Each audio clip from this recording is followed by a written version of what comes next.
Hello student, today we are going to learn NEET exam pattern 2024.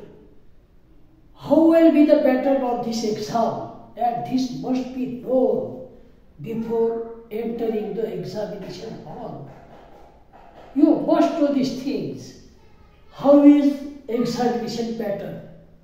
You are going to face NEET exam, and you must know this. This exam have time 200 minutes. Time given to this exam is 200 minutes. And type of question asked in this exam are all multiple choice question, MCQs.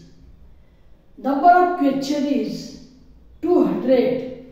200 questions are asked in this examination, and out of these 200 questions, you want to solve 180 questions. 180 questions. Choices in section B for all subjects.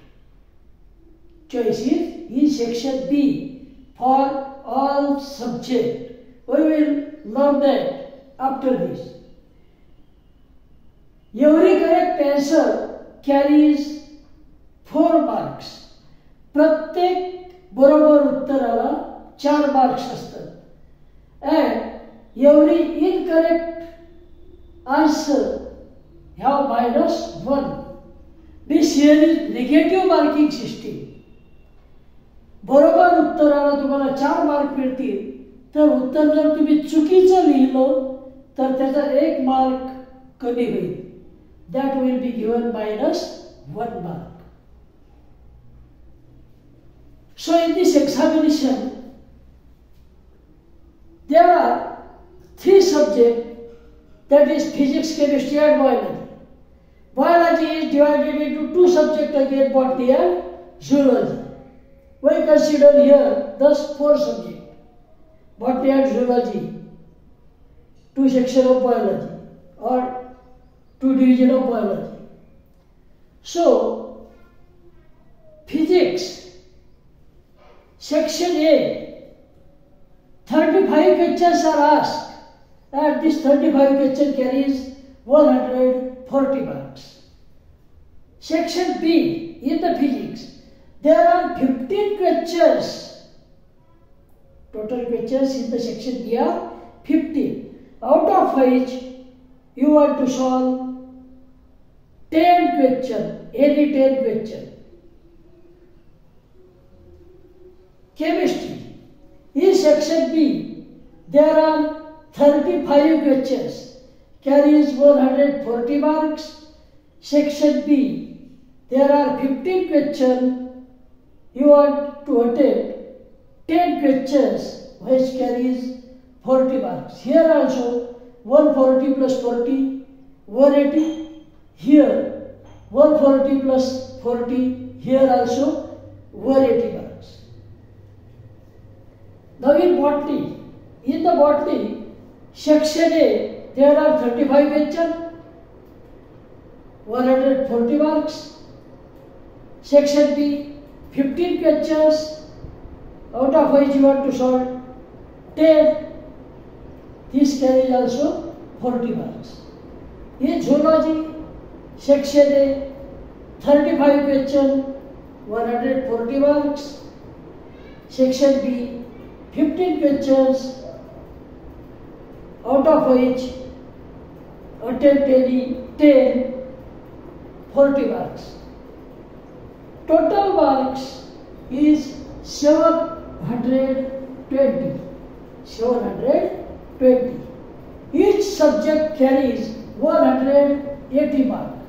प्रत्येक सब्जेक्टला 180 mark असतात, हे लक्षात येईल तुमचे. 180. And here 4 subjects. Thus, total mark for this exam are 720 marks. Option is given because total question are 200 and you want to solve any, not any, 180 questions. Section A, there is no option. Section A मध्ये कोणताही option नाही. Section A मधले सर्व compulsory questions आहेत. त्यानंतर section B मध्ये, in the section B of each subject, प्रत्येक सब्जेक्टच्या सेक्शन बी मध्ये 15 क्वेश्चन्स दिलेले आहेत. तुम्ही पाहू शकता. In physics, chemistry, botany, zoology 15 question आहेत in the B section. B section मध्ये 15 क्वेश्चन आहेत प्रत्येक सब्जेक्टसाठी. आणि या 15 पैकी तुम्हाला 10 सॉल्व करायचे आहेत. किती? 10 क्वेश्चन तुम्ही सॉल्व करायचे आहेत. Any 10 from section B. Section B मधले कोणतेही 10 तुम्हाला सॉल्व करायचे. यामध्ये मित्रांनो सर्वात महत्वाची गोष्ट ही लक्षात घ्यायची. Very very important thing. If you solve more than 10 questions from section B, first 10 will be evaluated. तुम्ही जर सेक्शन बी मध्ये 10 पेक्षा जास्त क्वेश्चन सॉल्व केले, सेक्शन बी मधले 10 पेक्षा जास्त क्वेश्चन सॉल्व केले, तर पहिले 10 तुमचे इव्हॅल्युएट होतील, नंतरचे इव्हॅल्युएट होणार नाही. हे लक्षात घ्या. म्हणून यामधले कोणते 10 तुम्हाला सॉल्व करायचे आहेत ते 10च सॉल्व करा जे करेक्ट असतील, ज्याचे आन्सर तुम्हाला करेक्ट माहिती आहे. नाहीतर समजा तुम्ही सर्वच्या सर्व 15 किंवा 14 अटेम्प्ट केले, 14 क्वेश्चन या केमिस्ट्रीमध्ये अटेम्प्ट केले, त्यामधले शेवटचे जे 4 आहेत ते 4 तुमचे करेक्ट आहेत आणि वरच्या मधले मात्र चुकले. अशा वेळेला शेवटचे 4 तुमचे करेक्ट असून सुद्धा ते इव्हॅल्युएट होणार नाही. ही गोष्ट लक्षात घ्या. म्हणून सेक्शन बी सॉल्व करताना एक गोष्ट लक्षात घ्यायची की जे कोणते 10 तुम्ही सॉल्व कराल ते पहिले 10 तुमचे इव्हॅल्युएट होतील. समजा तुम्ही असे कोणते तुम्ही रँडम सिलेक्ट करू शकता. क्वेश्चन हा 35 नंतर 36 आहे समजा, 36, 37, 38 तुम्ही सोडवला नाही, 39, 40, त्यानंतर 45 सॉल्व केला, 46, 47, 48, किती झालं पाहिजे? 1, 2, 3, 4, 5, 6, 7, 8. त्यानंतर तुम्ही सॉल्व केला 49 आणि 50. 1, 2, 3, 4, 5, 6, 7, 8, 9, 10 असे 10 जर तुम्ही सॉल्व केले तर 10च्या 10 इव्हॅल्युएट होते आणि त्यामध्ये जे करेक्ट आहेत त्यांना तुम्हाला 4 आउट ऑफ 4 मार्क्स मिळतील लिस्ट क्वेश्चनसाठी आणि इनकरेक्ट असल्याला मायनस होते. परंतु समजा तुम्ही वर हा 38 अंदाजे रट्टा मारला आणि तो चुकला, त्यानंतर इथे हा 41 इनकरेक्ट आहे आणि पुढचे सर्व इनकरेक्ट आहे. 38, 41 इनकरेक्ट आहे. परंतु तुमचे 10 कुठपर्यंत होती ना 48 पर्यंत सुद्धा जातील. 49 आणि 50 तुमचे करेक्ट आहे, परंतु ते मात्र इव्हॅल्युएट होणार नाही. हे बरोबर असूनही तुमचे तपासणीच जाणार नाही आणि त्यामुळे तुम्हाला या 8 क्वेश्चन पैकी करेक्ट असतील तर 32 मार्क्स मिळतील आणि त्यामधून 2 इनकरेक्ट आन्सर आहेत. म्हणून -1, -1, -2 असे 32 मधून -2 होतील. 30 मार्क तुम्हाला मिळतील.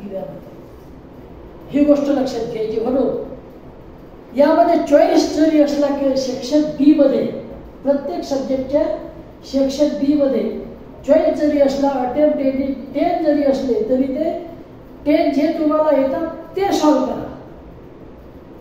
कंटिन्युएशन मध्ये सॉल्व करत गेले आणि नंतर मग तुमच्या लक्षात आलं की अरे आपल्याला शेवटचे क्वेश्चन बरोबर येतात आणि पहिले येत नाही, हा विचार अगोदरच करायचा, हे लक्षात घ्या. म्हणून असेच 10 क्वेश्चन निवडा जे तुम्हाला करेक्ट आन्सर द्यायची माहिती आहेत. ऑप्शनचा पुरेपूर फायदा घ्या. ऑप्शनमुळे नुकसान मात्र होऊ देऊ नका. कोणतेही 10 तुम्हाला सॉल्व्ह करायचे आहेत, पण प्रत्येक का म्हटलं सेक्शन बी मध्ये, तेव्हा हा ऑप्शन सिलेक्ट करताना व्यवस्थित करा आणि फर्स्ट 10 हे इव्हॅल्युएटिव्ह होतील हे लक्षात घ्या. सर्वात महत्वाची गोष्ट, पहिले 10 जे तुम्ही सोडवाल ते इव्हॅल्युएटिव्ह 10 पेक्षा जास्ती सोडवले तर, 10 पेक्षा जास्ती जर सोडवले तर पहिले 10 इव्हॅल्युएट होतील, नंतरचे तपासल्या जाणार नाहीत. त्यामुळे ते किती बरोबर असले तरी मार्क्स मिळणार नाहीत. अगोदरचे जर चुकले असतील तर त्याचा मात्र एका क्वेश्चनसाठी -1, हा -1 म्हणजे निगेटिव्ह मार्किंग यामध्ये आहे, ही गोष्ट लक्षात घ्या. तेव्हा हा आहे नीट एक्झाम पॅटर्न 2024. यानंतर तुमच्या दृष्टीनं परीक्षेला जाता जाता अतिशय महत्वाचा असा भाग आपण भाग 2 मध्ये पाहूया. तेव्हा हा पेपर पॅटर्न लक्षात घ्या. प्रत्येकाला माहिती असणं आवश्यक आहे. क्वेश्चन नंबर 1 to 200 असतात सरळ, 1 पासून तर 200 क्वेश्चन पर्यंत. आणि सेक्शन ए बी हे जे आहेत हे सेक्शन 1 लिहिलेले असतात. फिजिक्स सेक्शन ए 35 क्वेश्चन झाले का लगेच 36 सुरू होतो. फिजिक्स सेक्शन बी, नंतर केमिस्ट्री, नंतर बॉटनी असेल किंवा झुलॉजी असेल, तेव्हा असे हे सेक्शन वाईज क्वेश्चन असतात. आणि ऑप्शन कोणत्या सेक्शन मध्ये आहे ते लक्षात घ्या. ऑप्शन आहे सेक्शन बी मध्ये आणि हे ऑप्शन चा पुरेपूर फायदा तुम्ही घेऊ शकता. जे करेक्ट येतात आपल्याला या 15 पैकी 10 कोणते करेक्ट येतात ते तुम्हाला सिलेक्ट करता येतात. ते सिलेक्ट करा आणि सोडवा, त्याचा फायदा आहे. तेव्हा this is pattern of NEET exam 2024. आणि जनरली पॅटर्न हा सारखा राहतो. पुढल्या वर्षी सुद्धा जे विद्यार्थी परीक्षा देतील नीट, त्यांच्यासाठी सुद्धा हा पॅटर्न जनरली असाच राहील. बऱ्याच दिवसापासून असाच हा पॅटर्न आहे. तेव्हा प्रत्येक क्षणाचा उपयोग यामध्ये घेणं आवश्यक आहे. वेळेचा पुरेपूर उपयोग घेणं आवश्यक आहे. 200 मिनिट तुमच्याजवळ आहेत आणि 180 क्वेश्चनचा आन्सर तुम्हाला द्यायचं आहे, हे लक्षात घ्या. So study well and we will see again in the next topic, part 2. Thank you.